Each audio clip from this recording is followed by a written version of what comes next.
Mélodie, week-end du 14 au 15 mars 2025. Quand le trafic de drogue finance les gangs en Haïti, le trafic international de drogue finance les gangs criminels en Haïti. La Marine nationale française est engagée dans la lutte contre ce trafic dans les Caraïbes, 28 tonnes saisies en 2024, selon Antoine Michon, ambassadeur de France en Haïti. Radio Mélodie pillée par des bandits armés, Haïti Standard 13 mars, des bandits armés, membres de la coalition terroriste dénommée Vive Ensemble, semant la terreur au sein de la population haïtienne, ont pillé la station Radio Mélodie dans la nuit du 12 au 13 mars 2025. Selon certains témoins, ces criminels ont creusé de larges trous dans les murs des locaux de la station qu'ils ont utilisé ensuite comme tunnel pour s'introduire dans le bâtiment, écrit Haïti Standard.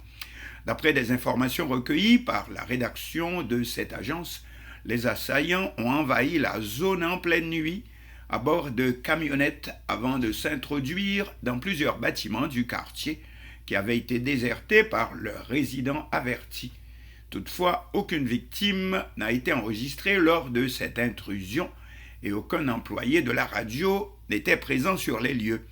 Fondée et enregistrée, Mélodie FM, poursuit Haïti Standard, a commencé à émettre sur la bande FM le 6 septembre 1998. Son propriétaire, Marc-Aurèle Garcia, mieux connu sous le nom de Marcus Garcia, l'un des plus grands éditorialistes du pays, écrit Haïti Standard, journaliste senior en tout cas, qui a combattu sous la dictature Duvalier dans les années 1980, une lutte qui lui a valu l'exil aux États-Unis durant plusieurs années. Il est important de souligner, poursuit Haïti Standard, que Mélodie FM n'est pas la seule station de radio qui a été attaquée par des terroristes de Vivre Ensemble. La même semaine, en effet, les malfrats ont incendié la radio-télévision Caraïbe située non loin de là, à la rue Chavannes.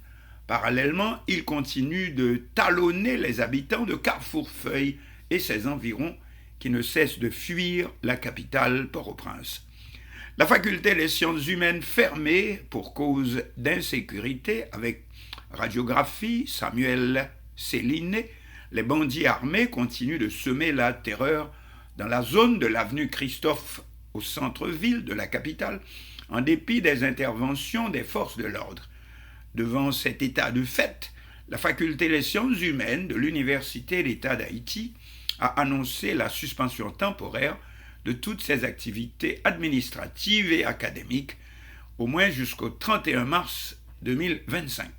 Dans une note publique, la FASCH souligne avoir pris cette décision en raison de la situation d'insécurité qui prévaut actuellement dans la zone de l'avenue Christophe. Détérioration du climat sécuritaire à Port-au-Prince, Fritz Alfonjian et Ramon Normil en mode spectateur, titre Haïti Standard, 14 mars 2025. L'insécurité qui ravage le centre-ville de Port-au-Prince semble atteindre son paroxysme avec l'incendie de Radio-Télévision Caraïbe dans la nuit du 12 au 13 mars 2025.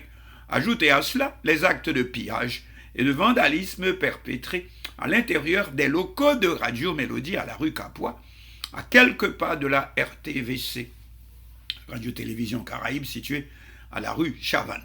L'assaut des individus armés sur les quartiers de Carrefour-Feuille, Nazon, Christois, avenue Christophe et Delma 30, entre autres, se poursuit, écrit Haïti Standard, ce qui entraîne la fuite des habitants de ces quartiers-là vers d'autres espaces peu ou pas appropriés à les accueillir.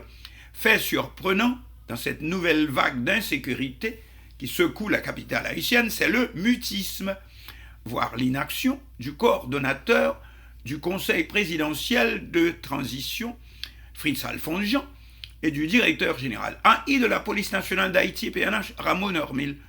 Ancien gouverneur de la Banque de la République d'Haïti, BRH, Fritz Alfonjian, qui avait insisté sur la mise en place d'un budget rectificatif de guerre pour contrecarrer les actions des gangs, ne parvient pas à calmer la fureur de ces derniers, coordonnateur du CPT Fritz Alphonse Jean et le directeur général AI de la PNH Ramon Normil, vous êtes attendus au tournant, comme on dit. Dépassé par l'ampleur des événements, le directeur général AI de l'institution policière se montre plutôt à court de solutions face à la progression des individus armés. La task force mise en œuvre par le gouvernement et le CPT a eu l'effet d'un feu de paille, car aucun chef de gang notoire n'a été tué suite au largage de drones explosifs sur des quartiers contrôlés par les bandits signés Haïti Standard. Dans un petit instant, d'autres nouvelles.